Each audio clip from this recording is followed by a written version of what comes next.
The number of credit building accounts you should have depends on your individual financial situation and goals.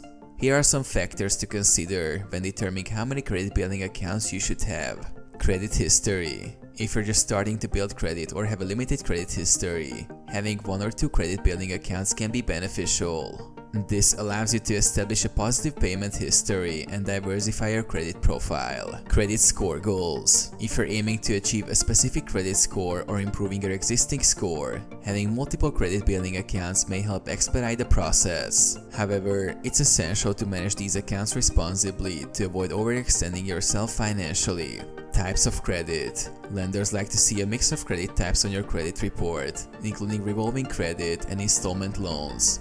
Having a variety of credit building accounts can demonstrate your ability to manage different types of credit responsibly. Financial stability. Consider your income, expenses, and overall financial stability when deciding how many credit building accounts to open. It's crucial to ensure that you can afford the monthly payments on each account and avoid taking on more debt that you can comfortably repay.